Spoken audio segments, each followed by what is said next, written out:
Thanks again for tuning back into the channel.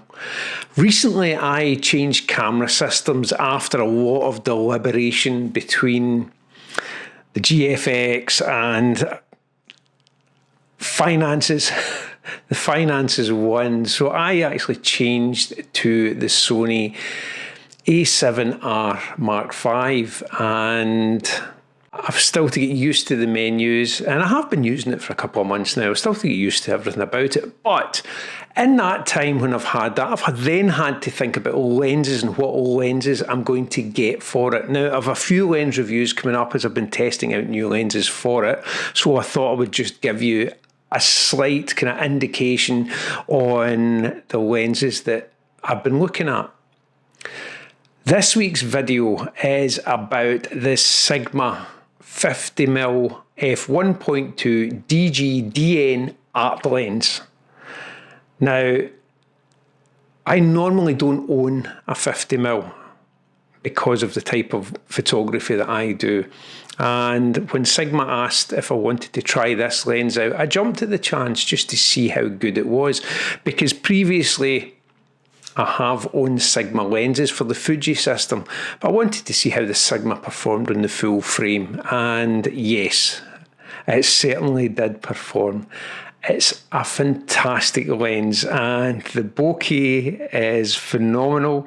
The sharpness is outstanding. So coming up, you've got a series of images while I just talk over the top of them, the narration, and tell you about the lens itself and how it performed for me. So hopefully you'll get something from it to inform your decision-making process. This is not my first Sigma lens to try. I tried the Contemporary series on the Fuji system and ended up purchasing one of them because of the quality of the glass and the images that the lens produced. But this is my first venture into the art series of lenses, and it has been really, really interesting to try. The lens is a solid metal construction and weighs in at 740 grams, which is only 38 grams lighter than the Sony 50mm lens, which weighs 778 grams. It's quite a large lens at 110mm, but not so large that you feel as if you're lugging it around. And to be honest, considering the glass that's involved, it's not that big.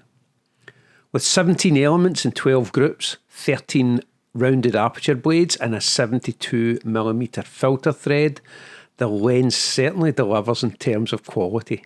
With a maximum wide open aperture at f1.2 all the way down to f16, that should ensure everything you want to photograph is covered. It has a minimum focusing distance of 40 centimeters to allow for close proximity shooting with lots of detail.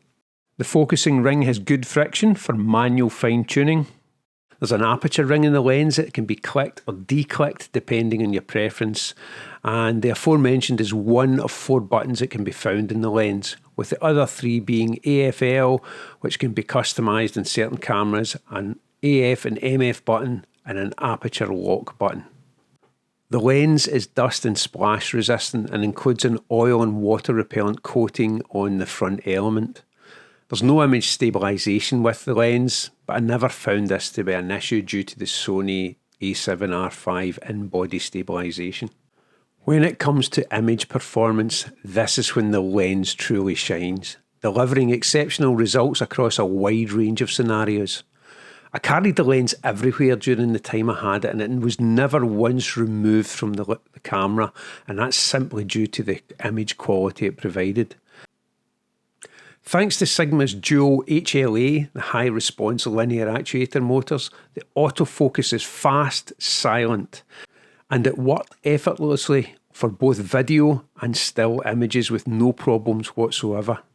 I only managed one studio session with the lens, and again it worked effortlessly, providing highly detailed results. This is a prime lens, as you would expect it would be sharp, but I wasn't expecting just how sharp it was going to be for almost $500 less than Sony's native lens. It's an absolute joy to use. It's perhaps not the ideal focal length for the wider vistas, so panorama stitching came into play when required.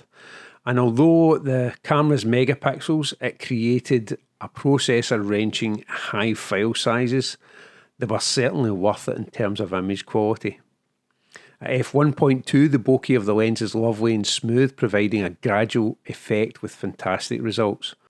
I'm really glad I got the opportunity to test this lens because a 50mm is not something I normally carry with me, but in this case I can see a future purchase coming up because it was really, really great to use. If you're thinking about this lens, watch other reviews as well because this is a really positive review and the first time I've used a contemporary series lens.